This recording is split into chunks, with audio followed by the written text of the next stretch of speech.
Good morning student.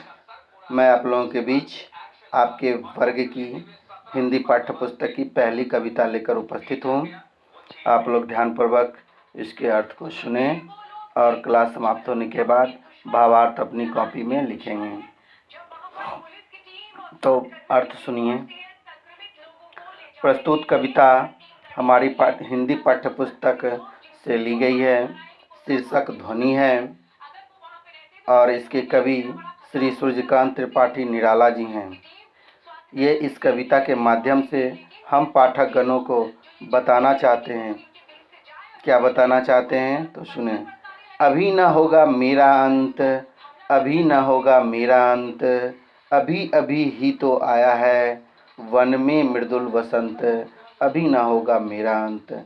कविवर प्रकृति से स्नेह करते हैं, प्रकृति में ज़्यादा विश्वास रखते हैं, इसलिए प्रकृति को यानी पेड़ पौधे से कवि को ज़्यादा स्नेह है। इसलिए पेड़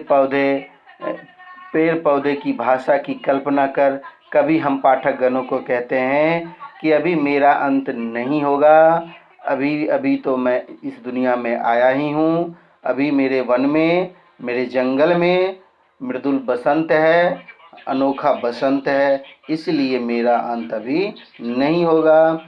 हरे हरे ये पात का अर्थ पत्ता होता है, माने वृक्ष की हरी हरी पत्तियाँ, उनकी डालियाँ, कलियाँ और वृक्ष के कोमल शरीर। कविवर कहते हैं कि मैं ही अपना स्वप्न मृदुल कर फेरूंगा निद्रित कलियों पर, जगा एक प्रत्यूष मनोहर।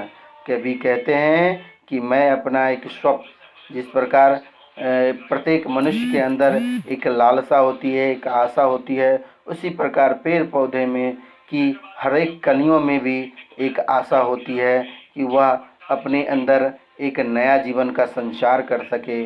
कविवर कहते हैं पुष्प पुष्प से तंद्रालस, लालसा खींच लूँगा मैं, अपने नवजीवन का अमृत स्वहर्ष सींच दूँगा मैं। कविवर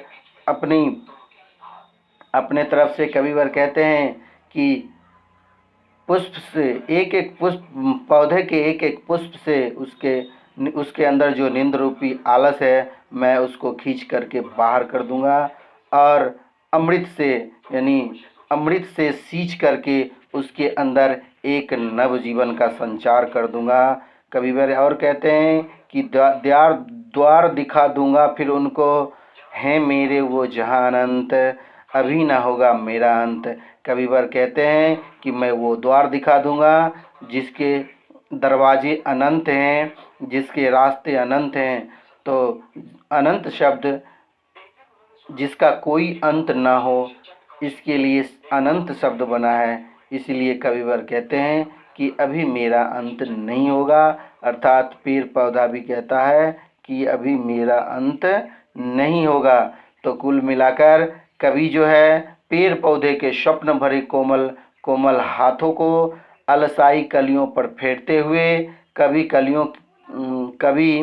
कलियों को प्रभात के आने का संदेश देता है।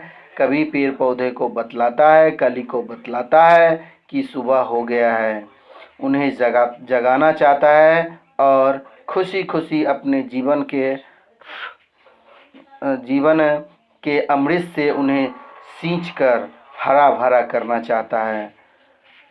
तो इस कविता से हमें यही शिक्षा मिलती है कि हमें भी पेड़ पौधे लगाना चाहिए, उनकी देखभाल करनी चाहिए, उनका रख रखाव करना चाहिए।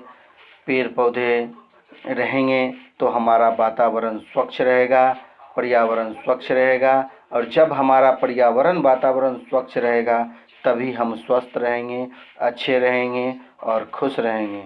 तो धन्यवाद छात्रों। आप लोग इस अर्थ को सुन करके उसके बाद इसका भावार्थ आप लोग अपनी कॉपी में ज़रूर लिखें। धन्यवाद।